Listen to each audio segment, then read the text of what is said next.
aqui em Oliveira, né? Eu me formei em Belo Horizonte e a gente vai falar um pouquinho sobre a doença do refluxo gastroesofágico. Giovana, me tira uma dúvida. A gente vai falar contínuo ou a gente vai ser tipo um debate, assim, só para eu entender? Não, isso fica a seu critério mesmo. Se você quiser fazer uma apresentação inicial e a gente guardar as dúvidas para o final, fica a seu critério. Não, então tá, João. Então vamos lá, vamos falar. Então eu vou falar sobre primeiro qual que é o conceito, né, de refluxo. Refluxo é quando o conteúdo gástrico do estômago ele chega a retornar até a boca, né? Passa pelo esôfago, chega até a boca, e isso causa um desconforto na criança, no adolescente e no lactente. Quando a mãe chega para a gente, ela não sabe falar essa palavra, né? Refluxo. Às vezes, algumas mães elas falam vômito, vômito. Então, por isso que é tão importante a gente caracterizar o que é o refluxo e o que é o vômito. Quando a gente fala refluxo, a gente lembra da palavra golfo, ou regurgitação, né? Que é o retorno espontâneo. A criança não tem nenhum sintoma antes. E o vômito, a criança, ela tem geralmente um sintoma antes, né? Ela pode ficar nauseada, ela pode ter algum desconforto abdominal, e esse conteúdo do estômago, ele é realizado de forma forçada. E a regurgitação ou golfo, ela é espontânea, a criança não faz força nenhuma, ela nem percebe que ela está fazendo isso, né? Então, tem mãe que às vezes confunde o que é golfo, ou a regurgitação e o refluxo, e o que é vômito. Então, o médico, para ele fazer o diagnóstico, ele precisa saber desse conceito, né? Que o refluxo, o golfo e a regurgitação são a mesma coisa, e esse conteúdo retorna até a boca espontaneamente, sem ser de forma forçada, né? Não tem contração da musculatura aqui do diafragma, e o vômito precisa que essa criança faça força para poder jogar esse conteúdo para fora. Então, a maioria das vezes, a dificuldade do médico é definir quando que é vômito e quando que é realmente o refluxo. E a mãe não sabe te falar, então você que vai ter que saber fazer certas perguntas para entender se é vômito ou se é o refluxo. E como que a gente define isso no lactente? A gente sabe que existe o refluxo fisiológico, né, que não é caracterizado uma doença, e existe o refluxo patológico, que aí a gente fala doença do refluxo gastroesofágico. Quando esse refluxo é fisiológico, a gente faz o acompanhamento da puericultura mensal e a gente consegue perceber que esse bebê vem ganhando peso, né? E quando a gente fala que esse refluxo ele é patológico, esse bebê ele não ganha peso. Então a gente consegue perceber através do gráfico e das curvas de crescimento que esse bebê não ganha peso de uma forma considerável, que a gente considera o normal seria de 25 a 30 gramas por dia de ganho de peso. Tanto para o bebê que está em aleitamento materno exclusivo, quanto para aquele bebê que está alimentando através de fórmula infantil, né? E aí a mãe vai te relatar alguns sintomas que ela consegue perceber. Ela não vai chegar falando, olha, o meu bebê está com refluxo. Algumas mães até falam que realmente é o refluxo. Outras mães não, falam, meu bebê está vomitando. Então, como que a gente percebe isso? A mãe vai chegar para vocês e vão falar assim, olha, meu bebê está irritado, o meu bebê recusa se alimentar, o meu bebê está chorando muito, e eu acho que não é cólica, o meu bebê faz movimento com a cabeça, os movimentos involuntários com a cabeça logo após as mamadas, ele fica chorando direto, ele faz movimentos involuntários da cabeça logo depois que mama, que a gente até chama de síndrome de Sandiford, que é fazer um arqueamento do corpo, um movimento involuntário assim, do pescoço, sabe? E a mãe consegue te falar que isso tudo tá acontecendo. Então, é importante a gente saber fazer as perguntas no momento certo, na hora certa, porque às vezes a mãe não sabe te falar o que, né, o que está acontecendo. Mas aí a gente vai perguntando e ela consegue esclarecer direitinho se realmente é o refluxo. E como que a gente faz esse diagnóstico, né? Precisa fazer endoscopia, precisa fazer um raio-x contrastado esôfago, estômago, precisa fazer aquela pH-metria? Não, não precisa fazer nada disso, tá? A gente faz para perceber alguma malformação ou um evento como uma úlcera, uma estenose de piloro, ou então uma malformação mesmo, mas assim, independente disso, o diagnóstico é feito através da história clínica e do exame físico bem detalhado. Mas só pela conversa entre o médico e a mãe, a gente já consegue fazer esse diagnóstico com precisão. E como que a gente poderia pensar no tratamento? Né? Como que a gente vai tratar esse bebê que tem essa doença do refluxo, já que a gente definiu que é uma doença mesmo? Seria algumas medidas não medicamentosas, né, que a gente fala, que seria a elevação da cabeceira, colocar aquela rampinha anti-refluxo no berço, evitar colocar a criança para mamar e logo deitar, né, deixá-la na postura ereta por alguns minutos.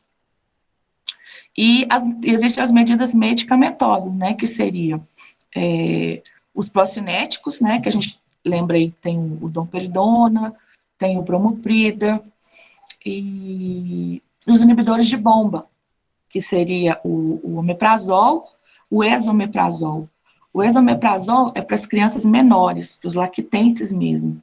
E o omeprazol a gente pode usar nas crianças maiores e no caso dos adolescentes. E para as crianças que fazem o uso da fórmula infantil, a gente tem algumas fórmulas no mercado, tanto o NAN quanto o Aptamil, o Enfamil, que são as fórmulas anti-refluxo. Então, a gente vai ver no rótulo da lata que ela está escrito AR, né? E quando que a gente começa? Quando a gente suspeita que essa criança tenha o refluxo. Então, a gente vai trocar a lata, por exemplo, do NAN 1, a gente vai trocar a lata para o NAN AR, que seria o NAN anti-refluxo. E o Aptamil a mesma coisa. O Aptamil 1 para o Aptamil anti-refluxo 1. E a gente vai observar durante as consultas de puericultura para ver se realmente essa criança está ganhando peso com a modificação do leite e com o uso da medicação. Em algumas crianças, a gente precisa usar as medidas não medicamentosas, as medidas medicamentosas, a gente precisa trocar o leite e a gente precisa fazer as consultas mais próximas umas das outras. Normalmente a gente pede uma consulta de puericultura uma vez por mês, mas quando essa criança está com dificuldade de ganho de peso, a gente pede para ela realizar essa consulta num tempo menor, por exemplo, a cada 15 dias, ou dependendo de cada caso, a cada 7 dias, e assim a gente já consegue acompanhar melhor essa criança, deixar essa mãe mais tranquila. Agora, se vocês quiserem tirar alguma dúvida, perguntar alguma coisa, eu acho que basicamente é isso.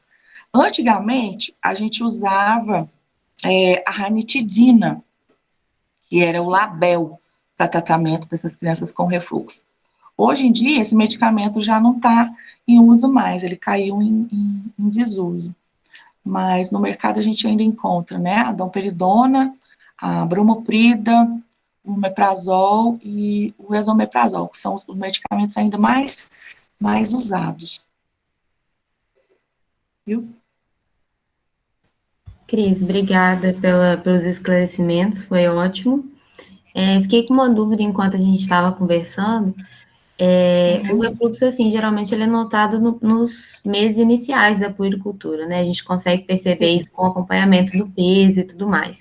Ele é um quadro que tende a se arrastar por muito tempo, a criança costuma ter que continuar o tratamento, assim, durante a infância, ou ele costuma se resolver? Sim, a mãe começa a perceber logo no início mesmo da amamentação. Mas ele tem um pico de incidência, um pico assim de piora do quadro, que é por volta do terceiro para o quarto mês. E mais ou menos por volta de 1 ano, ele se resolve completamente. E quando essa criança começa com a introdução alimentar, em alguns casos a gente introduz os alimentos com 5 meses, ela tem uma melhora, né, significativa também do refluxo, e com 6 meses, algumas crianças também nem apresentam mais esses sintomas. Mas por volta dos 4 meses, então, tem essa piora, né, que esse pico mesmo realmente da incidência, e com 1 ano a gente percebe que não existe mais essa doença, porque é como se fosse uma imaturidade é como se fosse, não, é uma imaturidade do aparelho digestivo, e que essa criança não tem aquela coordenação, né, do fechamento do esfíncter esofagiano inferior não, superior, que é a cárdia. Então, com o passar do tempo, essa musculatura, ela vai ficando mais madura, e isso não acontece com tanta frequência mais. É isso. Deu para entender? Deu sim. Cris, eu só fiquei uma dúvida, né? Não sei se eu perdi. Quando a criança a gente desconfia, né, do diagnóstico, a gente já o protocolo é seguir com a medicação e continuar a amamentação. Ou não? Sim. E aí, se Isso, não resolver, a gente intercala com a fórmula ou não? A fórmula é só nos casos das crianças que já estão em uso de fórmula. Não, primeiro, a gente, de toda maneira, a gente tem que ser um defensor do aleitamento materno exclusivo. Então, se a gente percebe que essa criança está tendo dificuldade de ganho de peso devido ao refluxo, a gente mantém o leite materno e entra com a medicação, certo? Aí, se você entrou com a medicação, a gente fala uma linha, né, de tratamento. A gente entra com o procinético, e essa criança ainda continua não ganhando peso, a gente pode lançar a mão de um outro medicamento. Aí ela continua leite materno, 2 medicamentos, e a gente acompanha. Aí ela ainda continua não ganhando peso. Aí a gente propõe leite materno, 2 medicações e mais a fórmula anti-refluxo. E sem contar que a gente tem que proporcionar também as medidas não medicamentosas, assim como eu falei, né? Então, tem que ser tudo em conjunto. E outra coisa que a gente tem que pensar também é se o ganho de peso não está relacionado a alguma outra doença, né? Relacionado ao bebê e relacionado à mãe também, né? Então, a gente tem que começar a pensar em tudo. Existem os casos de hipoplasia mamária, que seria a baixa produção de leite. Então, às vezes, a gente fica achando que é só o refluxo, que a criança não está ganhando peso, e, na verdade, ela está irritada e regurgitando porque ela está passando fome. Né? Então, ela está chorando porque a mãe tem uma baixa produção de leite. Então, a gente tem que pensar, assim, em tudo, né? O diagnóstico, ele é bem amplo e a gente tem que lembrar de muita coisa ao mesmo tempo. Então, nessas reavaliações é que a gente consegue definir direitinho se o diagnóstico é a doença do refluxo mesmo. E explicar para a mãe o tempo de evolução da doença, quando que isso se resolve, em quanto tempo que vai melhorar, né? E tentar explicar para ela não ficar nervosa, porque quanto mais nervosa ela fica, menos leite ela produz. E menos a criança vai mamar. Mais a mamadeira ela vai usar. Usando mais a mamadeira, ela faz a confusão de bico. E aí ela não vai querer mamar. Entendeu? Entendi, obrigada. E esses medicamentos, eles já têm formulações infantis? Ou não? Tipo, o omeprazol? Sim, não, o omeprazol, ele tem em comprimido, né?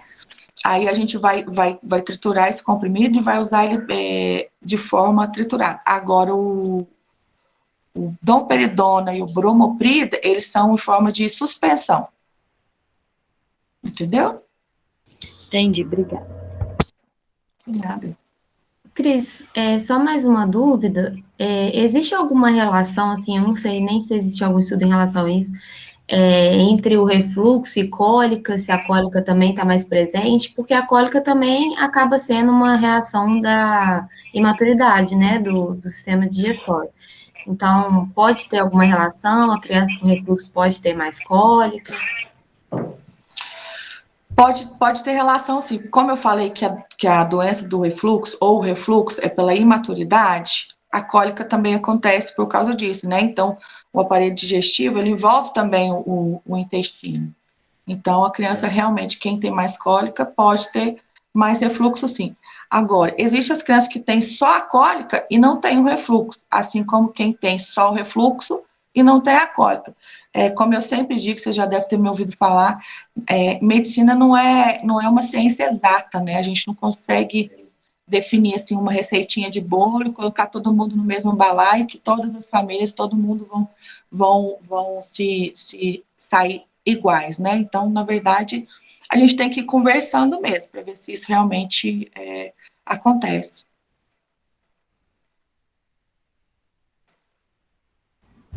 Tá, joia, obrigada. De nada. Pessoal, vocês têm mais dúvidas? Alguma coisa que vocês queiram comentar? Alguém pegou algum caso interessante aí em ambulatório, queira compartilhar?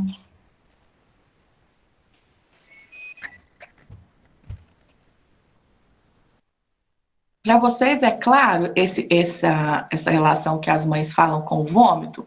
Vocês já presenciaram alguma mãe falando que o meu bebê está vomitando? Aí, quando vocês começam a conversar, falando anamnese, no início vocês começam até a pensar que é uma gastroenterite, que é uma dispepsia, e quando vocês vão ver, na verdade, é o refluxo, e a mãe não consegue definir isso para a gente com toda certeza. Vocês já perceberam isso? Que as mães falam vômito. Sim, isso acontece mesmo. A gente viu bastante isso e a gente vê também muita confusão do que é o refluxo fisiológico mesmo, o que é a doença do refluxo, né? Porque eu acho que toda mãe é orientada a pôr o bebê para rotar depois que mama, né? E sempre fica muito tenso com essa questão da regurgitação. Então, eu acho que quando eles regurgitam, elas tendem a achar já que é algo patológico, né? Então, por isso eu acho importante a gente frisar as diferenças entre o fisiológico e o patológico também. Isso. Uma outra coisa que eu esqueci de falar é que antes a gente pedia para colocar o bebê para deitar no bercinho, no Moisés, ou no carrinho, a gente pedia para colocar o bebê de lado. Isso por muito tempo na medicina, a gente ensinava as mães a colocar o bebê de lado. Só que com o tempo, a gente foi percebendo, os estudos foram mostrando que a melhor posição para colocar o bebê depois que ele mama, depois que ele arrota, é de barriguinha para cima. Por quê? Quando ele era colocado de lado, se ele tivesse alguma regurgitação, algum refluxo ou alguma golfada, esse bebê exteriorizado o conteúdo gástrico para fora e ele não tinha nenhum reflexo de tosse, então não chamava a atenção da mãe, às vezes ele aspirava esse conteúdo gástrico e morria ali mesmo, né? Ficava sem ar, sem respirar, e morria por ali mesmo. A gente teve um caso no hospital, eu não sei se vocês já estavam presentes no Hospital de Oliveira, que a criança ela estava dormindo, o bebê estava internado, se eu não me engano, não sei se era por sepse ou se era por icterícia, mas o bebê estava com 7 dias, ele morreu no colo da mãe, no leito do Hospital de Oliveira. Então, olha como que isso é muito sério. A mãe estava deitada com o bebê no colo, o bebê estava de lado, ele teve esse refluxo, ele não teve nenhum estímulo de tosse, não chamou a atenção da mãe, a mãe estava dormindo, a avó estava dormindo na poltrona, e quando a enfermeira chegou para fazer a medicação no bebê, ou foi lá no quarto para ver os dados vitais, o bebê estava morto no colo da mãe, e a mãe estava dormindo, a avó estava dormindo. Então, assim, isso foi um fato que marcou muito a gente, porque é falta de orientação, né? Falta de revisar certinho, explicar, olha, não pode, o bebê não pode ficar de lado, porque realmente ele pode regurgitar e pode engasgar e morrer, né? E uma outra coisa que eu esqueci de falar também é sobre a manobra de Heilig, né? Que quando você perceber que esse bebê está engasgado, ele fica roxo. Tem uns que ficam até pretos, né? Do pescoço para cima, eles param de respirar mesmo, e aí que acontece o óbito. Então, a gente tem que proporcionar a manobra de Heilig, que é uma técnica muito fácil, né? Que a gente vai posicionar o bebê, segurar o pescocinho dele por aqui, e posicionar ele de barriguinha para baixo, e dar umas leves compressões assim nas costinhas, e ele desengasga na hora. Então, explicar para as mamães que isso é uma técnica que salva a vida dele, e que é uma coisa assim muito rápida de fazer, mas essa mãe tem que estar orientada, porque, gente, morre mesmo. Né? Você imagina, você esperar, planejar uma gravidez, usar o ácido fólico durante 3 meses, fazer o pré-natal todo certinho, e por causa de uma falta de orientação que às vezes o médico não ensina, né? O acadêmico não ensina, o residente, o pediatra, ou até o médico do PSF mesmo não fala sobre isso, a criança morre. Então, você imagina que culpa que a gente não sente depois de não ter passado uma informação tão simples e tão valiosa, né, ao mesmo tempo. Vocês souberam desse caso do hospital? Não, eu acho que a gente ainda não tem, não. Eu também não sabia, fiquei até Tem pouco tempo, deve ter um mês mais ou menos.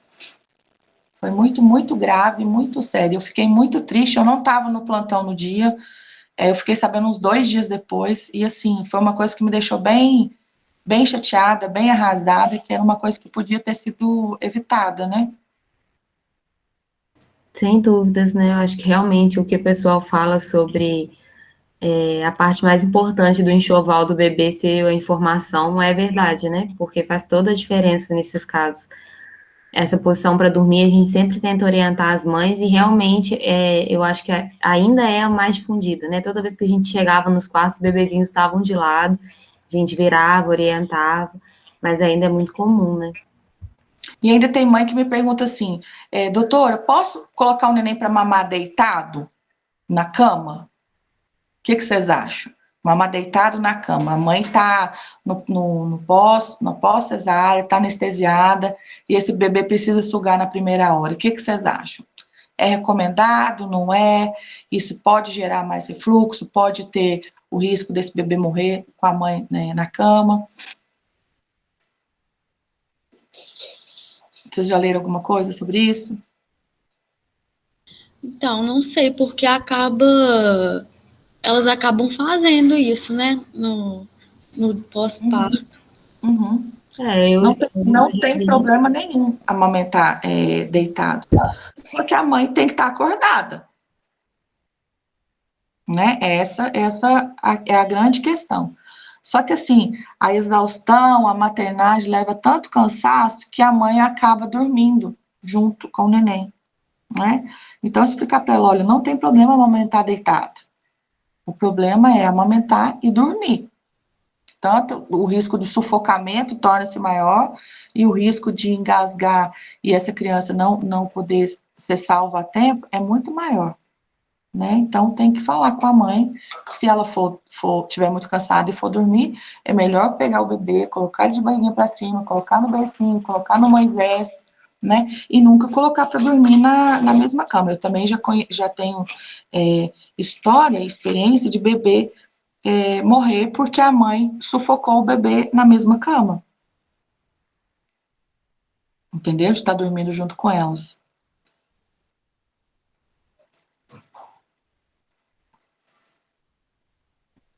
Mais alguma dúvida? Pessoal, vocês querem fazer algum comentário, mais alguma dúvida? Alguma coisa que vocês queiram discutir? Essa liga de pediatria, o pessoal que gosta da pediatria, tem alguém que vai fazer pediatria?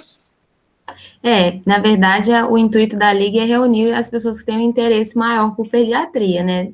Não necessariamente todos vão seguir a carreira de pediatria, a gente tem alunos ainda de primeiro, segundo período, então eles ainda estão conhecendo a medicina, mas a ideia é reunir para conversar um pouquinho mais sobre pediatria, sobre alguns assuntos que às vezes a gente não vê durante as aulas do curso clínico mesmo, né, durante a pediatria ambulatorial, às vezes até no internato. Então, assim, expandir um pouquinho o mundo da pediatria. Tem algumas pessoas na liga que realmente já decidiram seguir pediatria. Algumas eu acho que ainda estão meio balançadas e usam as reuniões para decidir, sabe? Uhum.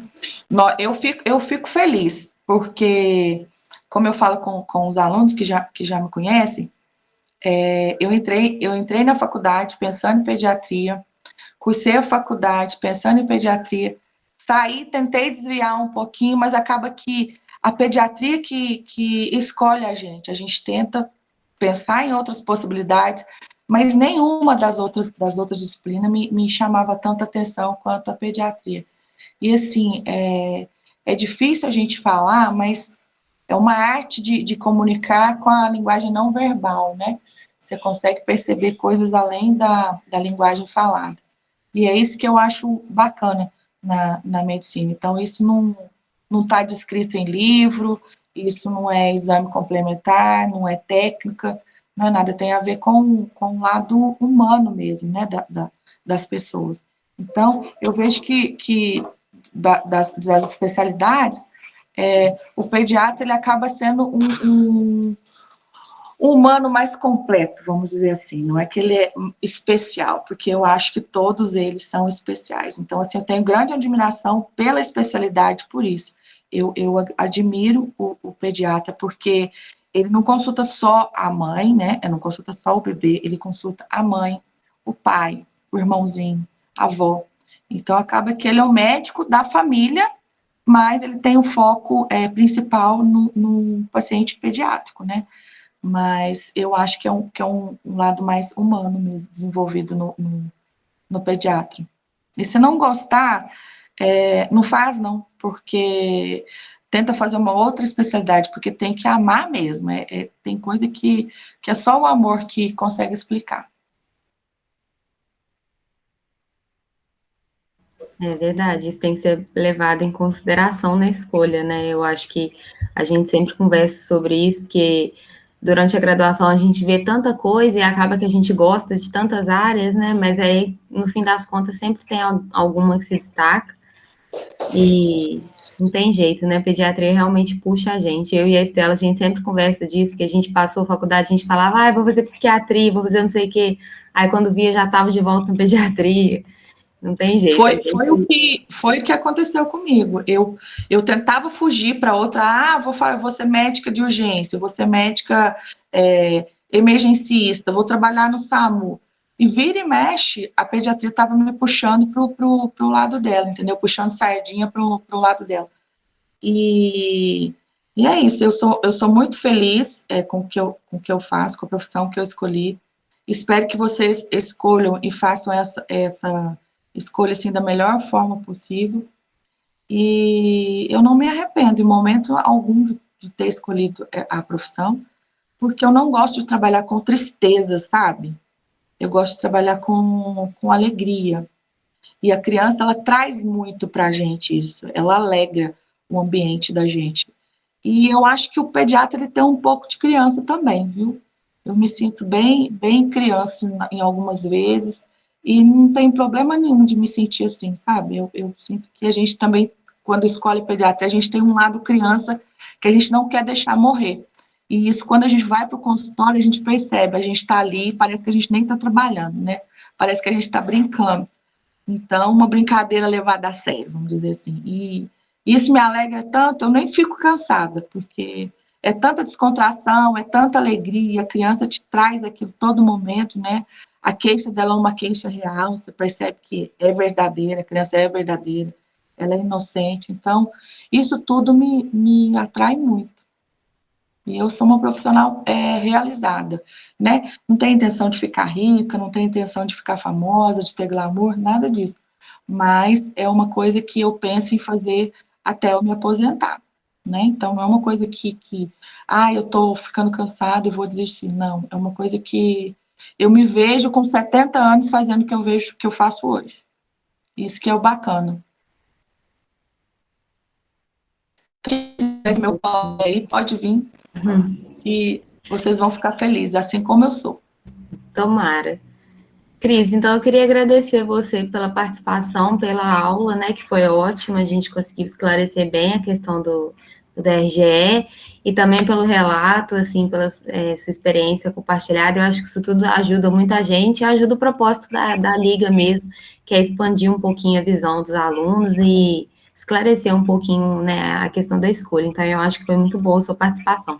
Eu queria agradecer novamente e dizer que estamos sempre de portas abertas para você voltar, qualquer parceria que você quiser também. E obrigada mais uma vez, e uma boa noite para todo mundo. A gente se encontra daqui a 15 dias. Eu que agradeço também o convite, e sempre que tiver algum tema aí para a gente estar abordando aqui, pode entrar em contato comigo, me liga um pouquinho antes, porque vocês vão ver que a cabeça do médico, para algumas coisas ela funciona, para outras coisas ela não funciona tanto, e depois que a gente vira mãe, a gente fica com a memória ainda mais comprometida, e quem é mãe aí sabe do que eu estou falando. Queria agradecer também a doutora Mara, que eu vi que ela está aí presente também, mandar um abraço para ela, e agradecer todos os participantes da Liga, e o último recadinho que eu queria dar, então, gente, para fazer diagnóstico de refluxo, tentar identificar o que é vômito e o que é refluxo e regurgitação e golfada. Se vocês conseguirem definir isso, esse conceito pela mãe, vocês vão fechar o diagnóstico e vão conseguir ajudar essas famílias, viu? Um grande beijo a todos e obrigada. Eu também adorei participar, viu? Tchau, tchau. Tchauzinho, gente. Obrigada. Tchau, pessoal. Bom fim de semana. Para vocês também.